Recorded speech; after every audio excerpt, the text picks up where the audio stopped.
목사님이라 하려고 하실 겁니다. 방송가에서 어떤 목사님 때문에 특별히 또 알리게 된 목사님이라고 볼 수 있는데요. 이 본네퍼 목사님은 행동하는 신학자다, 행동하는 목회자다 이런 별명이 붙여질 정도로 자기의 신앙을 행동으로 실천하려고 꾸준히 노력했던 목회자였습니다. 그는 나치 정권이 야만적인 폭력으로 유럽 전역과 세계를 흔들어놓고 있을 때 나치 정권에 항거하다가 1943년 4월 9일 체포되어서 베를린 감옥에 수감되게 되었습니다. 그리고 1945년 4월 4일 39살의 젊은 나이로 처형당함으로 이 세상의 삶을 다했던 목사님입니다. 그에게는 결혼을 약속한 예쁜 여자도 있었습니다. 사랑하는 여인도 있었고요.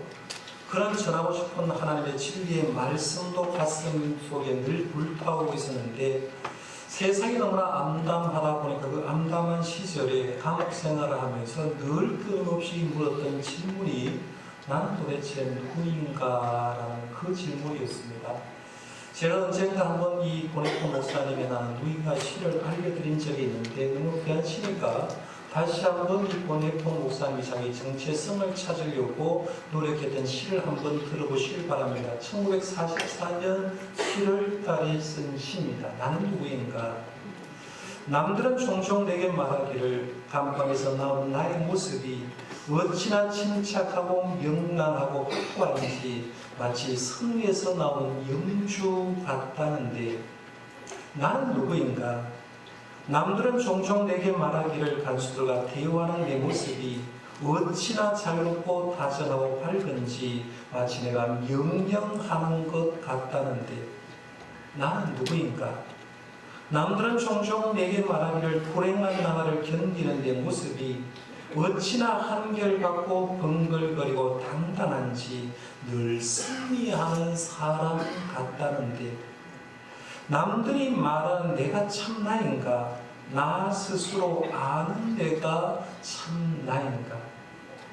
세상에 갇혀있는 새처럼 불안하고 그립고 병약한 나, 목 졸린 사람처럼 숨 쉬려고 거둥거리는 나, 빛깔과 꽃, 새소리에 줄이고 따스한 말과 인정에 목말라 하는 나, 방자함과 사소한 모욕에도 치를 떠는 나, 좋은 일을 학수고대하며 서성거리는 나, 멀리 있는 것의 신변을 무력하게 걱정하는 나, 기도에도 생각에도 일에도 지쳐 멍한 나, 한년을 생략하고 마지막 견입니다.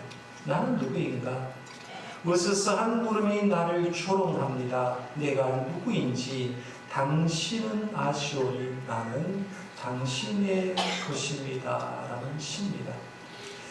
본네퍼 목사님을 얘기할 때 나는 누구인가 이 시는 굉장히 유명한 시입니다. 자기가 감옥 속에 있으면서 남들은 나를 대단한 사람이라고 영주 같고 명령한 것 같고 승리하는 사람 같은데 정작 자기 자신을 보니까 너무나 세상에 갇혀있는 처럼 불안하고 병약하고 목 졸린 사람처럼 숨 한 번 크게 쉬려고 발버둥을 치고 있고 남들의 따뜻한 말에 인정 어린 말에 목말라 하고 있고 방장과 사소한 모욕을 칠 떨고 있고 기도해도 생각해도 일해도 지쳐서 멍한데 그러면 남들이 말하는 내가 진짜 난지 아니면 내 속에서 내 존재의 가치를 보여주는 것이 난지를 고민하면서 마지막에는 그렇게 얘기합니다. 내가 누구인지 당신은 아시오니 나는 당신의 것입니다.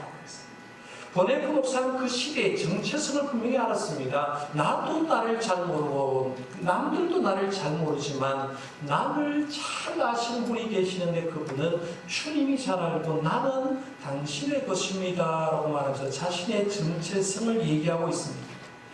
우리가 신앙생활하면서 내가 누구인지 아는 거 굉장히 중요하고요. 내가 지금 신앙생활에서 내가 믿는 예수 그리스도가 어떤 분인가를 아는 것이 굉장히 중요한데, 지금 우리는 계속해서 교회에서 예수님이 누군지, 우리가 말하는 예수님이 아니라 예수님 스스로 말하는 나는 누구누구다라고 하는 이 정체성을 생각하는데, 그동안 7가지 가운데 3가지를 생각했습니다. 여러분 머릿속에 남아있을지 모르지만, 첫 번째 예수님은 우리 알듯이 오병이의 기적을 행한 다음에 스스로 얘기했어요. 나는 생명의 떡이다 라고 말씀했어요. 두 번째는 맹인을 고쳐준 다음에 한 말씀이 그 얘기죠. 나는 세상의 빛이다 라고 했고, 지난주에 우리가 생각한 거에서 예수님은 문이라고 얘기했어요. 구약으로 말하면 야곱이 본 사닥다리와 같다. 그래서 예수님의 문을 통과하지 않고는 하나님께로 갈 수가 없다라고 말씀드리면서 예수님은 문이다라고 했어요. 오늘은 4번째입니다. 4번째 예고의 의미는 나는 선한 목자이다라는 얘기입니다. 이 선한 목자는 역시 이해하려고 하면 지난주에 생각하는 전제 1절에서 5절 말씀을 전제를 하고 복음을 시작해야 됩니다. 그러니까 그 말씀에 보면 예수님은 목자다, 하나님은 목자라고 얘기하고 이 세상에 우리 존재는 양이다라고 말하면서, 지난주에 제가 말씀드렸죠. 우리는 양이다라고 했어요. 염소 대신 말자고 했어요. 우리는 양이다라고 얘기했고, 이 양이라는 것을 전제로 한 다음에 예수님은 나는 문이다, 나는 선한 목자다라는 2가지 정체성이 나오는데, 오늘 이제 2번째로는 선한 목자다라는 부분에서 2가지를 한번 생각해 보려고 하는데요. 하나는 선한 목자는 예수님이 하나님을 알려준다, 이 부분을 생각하고, 2번째는 선한 목자 예수님은 우리를 어떻게 인도하는가를 한번 생각해보고 특징을 3가지를 생각하려고 하는데요. 첫 번째 나는 선한 목자다라는 말 속에는 선한 목자 예수님은 하나님이라는 뜻이 있다는 걸 아시라는 거예요. 오늘 말씀 11절 말씀에 나는 선한 목자라 했어요. 그렇죠? 14절 말씀에 봐도 나는 선한 목자다라고 했어요. 목자라고 읽겠는데, 이 2가지 표현을 아무 생각 없이 보면 예수님의 이미 정체성을 얘기할 때 나는 선한 목자다, 나는 선한 목자다 했기 때문에 그렇구나 알고 그냥 쉽게 넘어갈 수가 있는데, 이 표현을 깊숙하게 한번 생각해보면 보통 표현이 아니라는 거예요. 나는 선한 목자라고 할 때 주님은 목자라고 얘기를 하면서 그 앞에 형용사 하나를 달았는데, 그게 뭐냐면 나는 선하다는 표현을 썼어요. 선하다. 나는 선한 목자다라고 말하면서 선한이라는 이 칼로스라는 단어를 사용했는데요. 이 칼로스라는 선한이라는 단어는 아무 앞에 쓸 수가 없는 단어입니다. 예를 들어서 제가 여러분 앞에 가가지고 집사님 선하죠? 라고 물으면 선하지 않잖아요. 생각하는 것도 말하는 것도 선하지 않아요. 이 세상에 존재하는 모든 사람은 선한 사람이 없어요. 왜 그러냐면 보십시오. 마가복음 10장에 보면 예수님과 부자 청년이 대화하는 장면이 나오는데, 부자 청년이 예수님께 나와가지고 영생에 대해서 궁금하면서 질문을 던졌는데 이렇게 질문 던졌어요. 선한 선생님이요, 내가 무엇을 하여야 영생을 얻으리까라고 말하면서, 이 부자 청년이 굉장히 많은 부를 있는데 영생은 아직 얻지 못했기 때문에 주님 앞에 질문을 던지는데 예수님이 이렇게 불렀어요. 선한 선생님, 이렇게 불렀어요. 선한 선생님이라고 부르니까 예수님이 그 질문을 듣고 예수님이 그 부자 청년에게 이렇게 얘기했습니다. 네가 어찌하여 나를 선하다 일컫느냐? 하나님 한 분 외에는 선한 이가 없느니라 라고 말하면서 왜 나를 선하다고 하느냐는 거예요. 이 세상에 존재하는 사람 가운데는 선한 사람이 없고 진짜 선한 분은 하나님 한 분밖에 없다라고 얘기하는 거예요. 그러니까 예수님은 선하다라는 이 칼로스를 쓸 수 있는 단어를 쓸 수 있는 분은 누구만 쓸 수가 있냐면 하나님만이 쓸 수 있다는 거예요. 그러니까 이 세상에 존재하는 모든 사람들은 나름대로 선하다고 얘기를 할 수가 있어요. 비교적으로 저 사람보다 내가 조금 착해라고 할 수가 있는데, 원죄를 가진 이 세상의 모든 사람은 사실은 악한 모습을 그대로 가지고 있기 때문에 선한 말씀을 쓸 수가 없는데, 요한복음 기자는 예수님이 이렇게 말씀했다는 거예요. 나는 선한 목자다라고 하면서 선한이라는 단어를 썼다는 겁니다. 이 말은 뭐냐면 내가 선한 목자다라는 말을 했지만 예수님이 이 얘기하는 거예요. 나는 선한 목자이자 너희들이 알고 있는, 너희들이 기도하고 있는 메시아 하나님이라는 걸 얘기해 주는 거예요.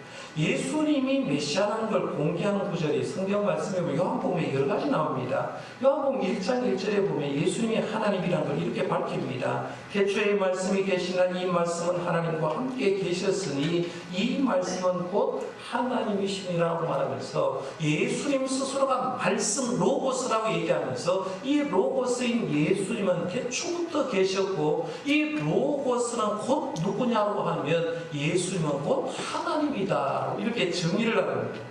1장 18절 요한복음에 보면 본래 하나님을 본 사람이 없으되 아버지 품속에 있는 독생하신 하나님이 나타내셨느니라고 말하면서 예수님이 하나님이라고 얘기하는 거예요. 그러니까 독생하신 아버지 하나님의 품속에 있는 독생하신 예수님이 곧 하나님이라고 얘기하고 있고 요한복음 20장 28절에 보면 부활하신 예수님을 이제 만난 도마가 두 번째 만난 다음에 고백을 하는 내용이 바로 이거죠. 도마가 대답하여 이르되 나의 주님이시요 나의 하나님이십니다 라고 해서 예수님을 고백하는 거예요. 예수를 그냥 인간 예수님이 아니라 예수님은 하나님이다라고 고백하는데 지금 예수님이 이미 네 번째를 얘기할 때 나는 선한 목자다라는 말을 그냥 단순하게 얘기한 거지만 이 선한 목자라는 말 속에는 예수님이 하나님이다라는 정체성을 얘기해 주는 거죠. 이 선한이라는 단어를 예수님이 쓰면서 내가 하나님이다. 그러니까 우리가 믿고 있는 예수님이 하나님이신 줄 믿으시길 바랍니다. 제2의 하나님이랍니다. 그럼 두 번째로요. 선한 목자 예수님은 세 가지 특징을 가지고 있다. 주님이 스스로 얘기를 했어요. 그 첫 번째가 뭐냐면 오늘 말씀해 보면 선한 목자는 양들을 위해서 목숨을 버린다라고 했습니다. 이게 네 번이나 나와요. 11절 말씀을 보십시오. 나는 선한 목자라 선한 목자는 양들을 위하여 목숨을 버리거니와 라고 했어요. 15절 하반절 말씀을 봐도 나는 양들을 위하여 목숨을 버리노라 라고 했고요. 17절 상반절에 봐도 내가 내 목숨을 버리는 것은 이렇게 했습니다. 18절 상반절 말씀을 봐도 이를 내게서 빼앗는 자가 있는 것이 아니라 내가 스스로 버리노라 라고 했습니다. 예수님은 양을 돌보는데 양을 구원하기 위해서 스스로 목숨을 버린다라고 얘기했습니다. 그러면 우리가 예수님의 진가를 알려고 하면 이제 비교를 조금 해보면 되잖아요. 저 사람이 진짜냐 아냐 했을 때 예수님이 선한 목자라고 했을 때 그러면 반대로 가짜 목자도 있었다는 거예요. 가짜 목자도 있었는데 목자 얘기가 구약성에도 잘 나오는 데가 나오는데요. 에스겔 34장 말씀에 보면 목자 얘기를 잘 얘기하고 있습니다. 에스겔 선지자를 통해서 에스겔 당시의 일반 세상 지도자 목자들은 이러했는데 하나님께서 그 세상 지도자를 통해서 고통당하는 사람을 위해서 진짜 참 목자를 보내줄 거라고 비교하는 장면이 나와요. 그때 성경 말씀에 에스겔서 34장 3절에서 6절에 보면 이스라엘 지도자에서 그러니까 거짓 목자들이 이렇게 살았다는 겁니다. 한번 보십시오. 너희가 살찐 양을 잡아 그 기름을 먹으며 그 털을 입되 양떼는 먹이지 아니하는도다. 너희가 그 연약한 자를 강하게 아니하며 병든 자를 고치지 아니하며 상한 자를 싸매 주지 아니하며 쫓기는 자를 돌아오게 하지 아니하며 잃어버린 자를 찾지 아니하고 다만 과거 것을 다스렸도다. 목자가 없은 후 것들이 흩어지고 흩어져서 모든 들짐승의 합이 되었도다. 내 양떼가 모든 산과 높은 잎뿌리에마다 유리되었고 내 양떼가 온 지면에 흩어졌을 때 찾고 찾는 자가 없었도다라고 했어요. 이스라엘 당시 지도자의 삶을 거짓 목자의 삶을 얘기를 하면서 그들은 양을 잡아서 기름을 먹고 털을 입는데 양떼는 먹이지 아니하니까 이 양떼가 병이 들고 양떼가 상해도 절대로 지도자가 고쳐주지 않고 그러므로 통해서 이 양들은 온 세계 뿔뿔이 흩어진다고 했어요. 쉽게 얘기하면요. 북한의 김정은이 생각해 보면 되잖아요.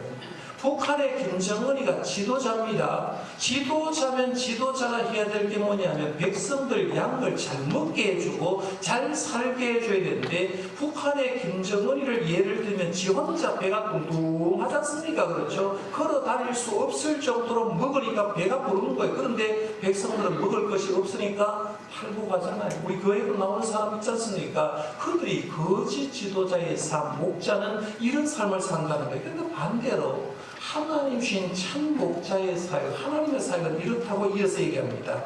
에스겔 34장 12절에서 15절에 보면 참 목자 하나님은 이런 사역을 한다는 거예요.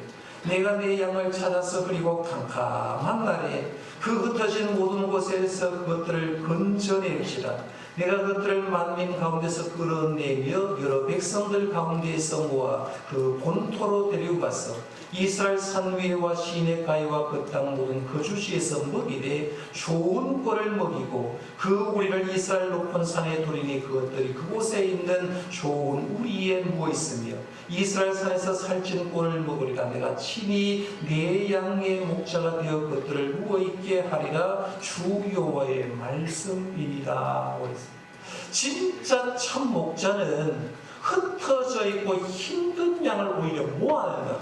여기 대표적으로 예를 들면 제가 북한 얘기를 금방 했고요. 진짜 목자를 예를 들어서 한 샘플을 든다고 하면 미국의 지도자를 한번 보십시오. 물론 욕도 굉장히 많이 없지만 미국이 왜 선진국이냐라고 했을 때 미국에는 미국 시민권이 어디에 가서 무슨 해를 당하거나 어디에 가서 죽었다고 가정할 때 그 죽은 자의 시신까지 뼈까지도 미국으로 가져옵니다. 심지어 예를 들면 6.25 때 전사했던 미군을 지금 60년, 70년이 지난 다음에도 분석을 해서 이 사람은 누구 집의 사람입니다 라고 해서 장사 지내는 장면을 여러분 보셨을 겁니다. 이게 어떤 지도자를 만난가 굉장히 중요한데 이스라엘 당시의 지도자는 백성에 관심을 가지지 않은데 하나님은 참 목자가 되어서 그들을 인도해주고 다시 회복시켜 줄 거라고 얘기하는 거예요. 그런데 에스겔 시대의 참 목자이신 하나님과 당시의 지도자의 거짓 지도자들과 이렇게 차이가 나는데 예수님 사역 시대도 똑같더라는 거예요. 예수님 사역 시대의 종교적인 지도자들, 정치 지도자들은 자기 배만 위했다는, 자기만 먹고 살려고 노력했다는 겁니다. 백성은 힘들고 어렵고 힘들고 살아가는데 여기에 한 사람도 관심 가지지 않고 오히려 양을 먹이다가 양에게 이익한 것이 없고 자기가 해가 되면 36개 주랭을 넣는 거짓 목자의 삶을 살았는데 선한 목자 예수는 그렇지 않더라는 거예요. 양을 살려내기 위해서 이 땅에 오셨고 이 양을 살려내기 위해서 이 땅에 스스로 목숨을 버린 분이 바로 선한 목자 예수님이다라고 얘기합니다. 이 말씀을 좀 이해를 돕기 위해서 제가 시 한 편을 소개하려고 합니다. 이 대흠 시인이라는 시인이 쓴 아름다운 위반이라는 시입니다. 그건 전라도 버전으로 되는데요. 제가 아무리 전라도 버전을 읽어도 저는 경상도 사람이니까 이해를 잘하고 들어보십시오. 기사 양반, 저쪽으로 조금 돌아서 갑시다. 어찌게 그런다요? 버스가 뭐 택시인지아요? 아따 늙으니까 물파기 애린 게 그러지 쓰달데기 없는 소리 하지 마시오. 저번 차계의 기사는 돌아가던마는 그 기사가 미쳤는갑소. 노인네가 갈수록 눈이 어둡단 게 저번 차계도 내가 모셔다 드렸는디라는 시입니다. 해설이 좀 필요해요. 전라도 사람이 좀 좋은데 노인이 기사에게 버스 타고 이렇게 얘기합니다. 기사 양반 저쪽으로 조금 돌아서 갑시다 라고 했어요. 기사가 어찌 그런다요? 버스가 뭐 택시인 줄 아요? 했어요. 노인이 또 대답합니다. 아따 늙으니까 물파기 이래서 그런지 했어요. 그러지. 기사가 쓸데없는 소리 하지 마시오 했어요. 노인이 또 대답합니다. 저번 차계 기사는 돌아가더만은 했어요. 기사가 대답합니다. 그 기사가 미쳤는갑소. 노인네가 갈수록 눈이 어둡다는 게 저번 차계도 내가 모셔다 드렸는데 무슨 얘기인지 이해가죠? 연세 많은 어른이 무릎하기 아파. 버스를 탔는데 버스 내리면 자기 집이 거리가 머니까 자기 집하고 가까운 거리로 좀 가자라고 기사한테 얘기를 했다는 겁니다. 기사가 버스가 택시인 줄 아냐고 그래 놓고 돌아가서 세워줬다는 얘기입니다. 근데 또다시 그를 또 탔어요. 타가지고 내 무릎하기 이래서 그러니까 내가 원하는 자리 좀 내려달라고 얘기하니까 기사가 쓸데없는 소리 하지 말고 하니까 노인이 얘기를 하기를 저번 차의 기사는 분명히 거기 갔는데 라고 얘기를 합니다. 그러니까 기사가 대답할 때 그 기사 미쳤는갑소. 노인네가 갈수록 눈이 어두워서 저번 차에도 누가 태워줬다는 말이에요. 내가 태워줬다는 말이에요. 그런데 이 기사 마음속에는 버스 기사는 정해진 노선으로 가야 된다. 정해진 노선으로 가야 되는데 이 기사는 어른이 아프다고 무릎팔이 아프다 하니까 노선을 위반해서 거기에 세워줬는데 그 다음에 또 그 노인 타는데 또 위반해서 가라고 하는데 안타까운 건 뭐냐면 눈이 어두워져서 내가 그 기사인지 알아보지 못하는데 너무 가슴 아파서 어른을 생각하면서 이 시를 썼다는 그 내용입니다. 이걸 가지고 위반을 했는데 그것은 아름다운 위반이다. 이렇게 시를 지었다는 겁니다. 선한 목자 예수님도 아름다운 위반을 하시는 분입니다.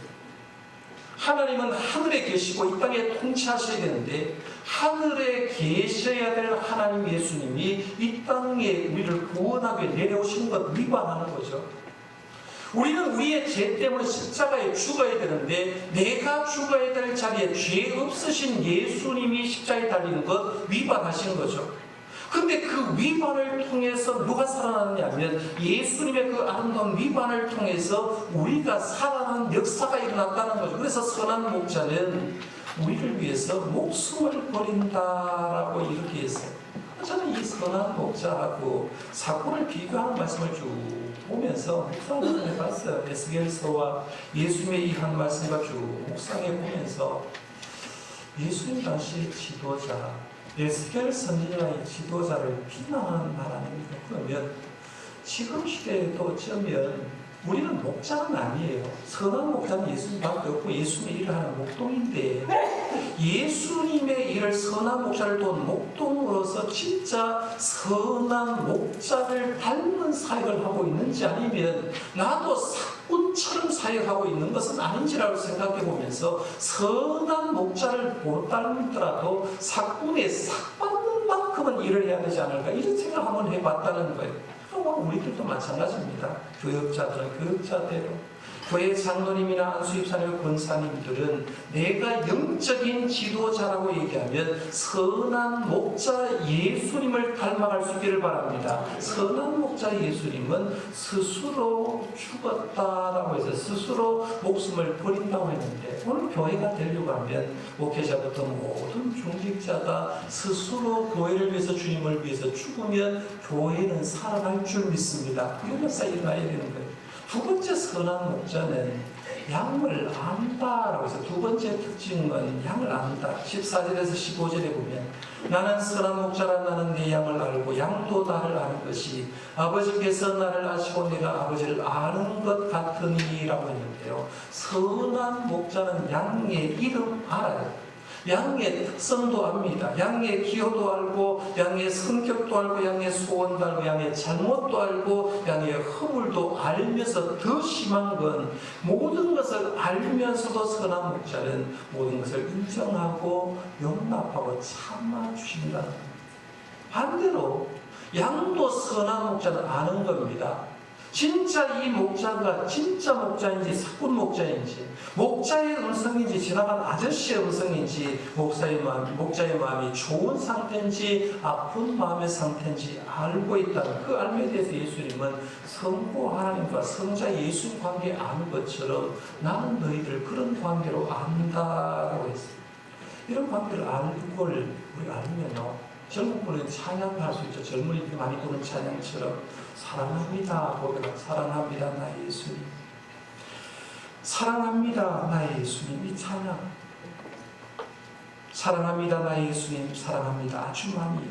사랑합니다 나의 예수님, 사랑합니다 그것뿐이에요. 사랑한다 아들아 내가 널 잘 아노라.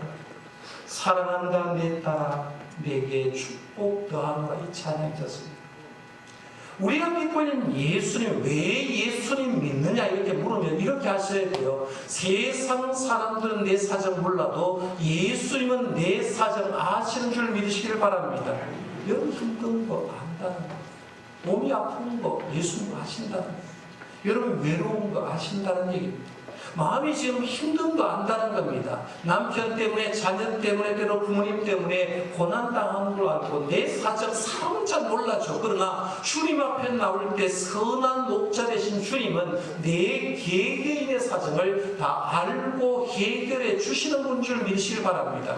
그 때문에 예수를 믿는 거예요. 그러면 내 모든 사정 주님 아신다라고 얘기하면 얼마나 귀한 거냐. 그 다음에 세 번째는 선한 목자는 양을 인도한다라고 했어요. 16절 말씀 한번 보십시오.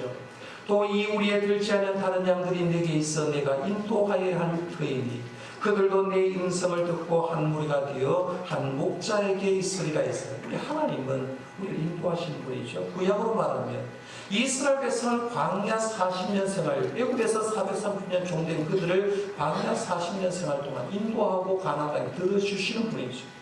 죄와 사망과 죽음의 늪에 흩은 우리들을 예수님의 십자가에 달리심으로 통해서 하나님의 자녀로 인도해 주시는 분이라는 거예요. 그러면 선한 목자 예수님은 우리를 구원만 시키는 것이 아니라 우리를 하나님의 길로, 의의 길로 가도록 인도하고 계시는 줄 믿으시길 바랍니다. 주님만 따라가면 주님의 성품을 닮아가는 거예요. 그런데 예수님은 우리만 인도하는 게 아니라 오늘 말씀에 보면 우리에 들지 않은 다른 양들이 있다는 거예요. 우리 보통 교인들이 오해하는 게 그거예요. 예수 믿는 사람은 뭔가 특별하다고 생각하고요. 예수 믿지 않는 사람은 뭔가 바보 취급할 때가 많다. 우리는 구원받은 백성과 특별한 백성이고 저 세상에 있는 사람들은 구원받지 못한 사람은 별 볼일 없는 존재라고 생각하는데 주님은 그렇게 표현하지 않았어요. 교회 안에 있는 사람은 우리의 든 양, 교회 밖에 있는 사람은 우리에 들지 않은 양이 있는데 그 우리에 들지 않은 다른 양도 내 양이라는 거죠. 주님은 이 세상에 비를 내려줄 때 하나님의 사람에게만 비를 내려주는 게 아니라 예수 안 믿는 사람에도 비를 내려줍니다. 그렇죠?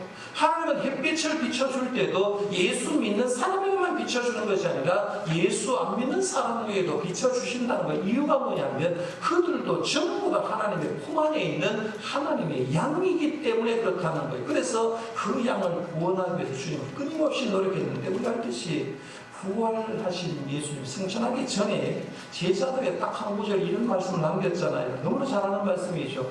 오직 성령이 너희에게 임하시면 너희가 권능을 받고 예루살렘과 온 유대와 사마리아 땅 끝까지 이르러 내 증인되리라 했습니다. 너희들이 성령 받으면 예루살렘 사람들, 유대 사람 먼저 구원받고 그들로 통해서 유대가 구원받고 그 다음에 개 취급당했던 사마리아 사람들도 구원받아야 되고 세상의 땅 끝에 있는 로마와 스페인에 있는 사람들도 구원받아야 된다. 그게 내 뜻이다라고 했어요.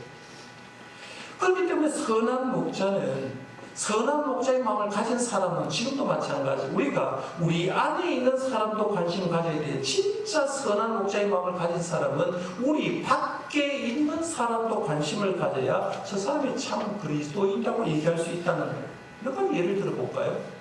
구역 예배를 드리는데, 종강 예배를 드리는데 구역 예배를 드리면서 구역 예배 잘 모이는 사람도 있지만 어떻게든지 안 모이려고 하는 사람이 있어요. 하나님 4번 해도 한 번도 구역 예배 안 하는 사람이 있어요.